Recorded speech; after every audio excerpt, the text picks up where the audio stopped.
প্রধানমন্ত্রী জন আরোগ্য যোজনার পঞ্চম বর্ষপূর্তি উপলক্ষে আয়ুষ্মান ভারত প্রধানমন্ত্রী এবং আয়ুষ্মান ভারত ডিজিটাল মিশনের দ্বিতীয় বর্ষপূর্তি উপলক্ষে রাজ্যের সমস্ত সুবিধাভোগীদের আন্তরিক অভিনন্দন জানাই। এই মিশনের মাধ্যমে দেশের সমন্বিত ডিজিটাল স্বাস্থ্য পরিকাঠামোতে স্বাস্থ্য পরিষেবা পাবেন। প্রায় ৭০ লক্ষ সুবিধাভোগীকে চিহ্নিত করে আয়ুষ্মান কার্ড প্রয়োজনীয় ব্যবস্থা গড়ে তোলা হয়েছে।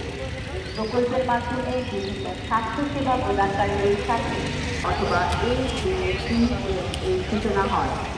এই মিশনের মাধ্যমে ভারত প্রধানমন্ত্রী জন আরোগ্য যোজনা ৫ বর্ষপূর্তি উপলক্ষে আমাদের এই র্যালিটা অ্যাওয়ারনেসের জন্য। কি মেসেজ দিতে চাইছেন এই র্যালি থেকে? আমরা যাদের এখনো আয়ুষ্মান কার্ড হয়নি ওদেরকে বলবো আমাদের হাসপাতালে এসে আয়ুষ্মান ভারতের হেল্প ডেস্কে এসে জন্য আয়ুষ্মান কার্ড করিয়ে নেবে। আয়ুষ্মান কার্ড করানোর জন্য মাননীয় প্রধানমন্ত্রীর চিঠি আর 2016-17 RSBI card, ration card, Aadhaar card নিয়ে আসার জন্য অনুরোধ করছি। পরিচয়? আমি doctor Debajyoti Ghosh, district programme coordinator, Ayushman Bharat PMJ।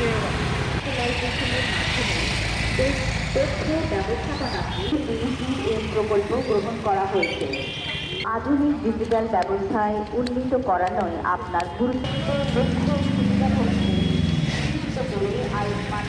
মানুষ এই কর্মসূচিটা সম্পর্কে জানো, মানুষ প্রধানমন্ত্রীর যে এই পরিকল্পনার অংশীদার হোক। যখন সাধারণ মানুষ কোনো পরিকল্পনার অংশীদার হন তখনই একটা পরিকল্পনা সার্থক হয়।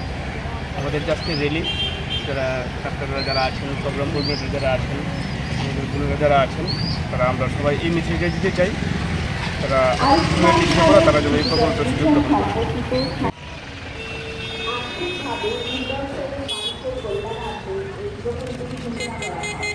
জন আরোগ্য যোজনার পঞ্চম বর্ষপূর্তি এবং আয়ুষ্মান ভারত নির্বাচিত পরিবারের সদস্যদের মাননীয় প্রধানমন্ত্রীর চিঠি, রেশন কার্ড, বিশিষ্ট ব্যক্তিবর্গ এবং সুধী নাগরিকবৃন্দকে আমাদের আন্তরিক অভিনন্দন।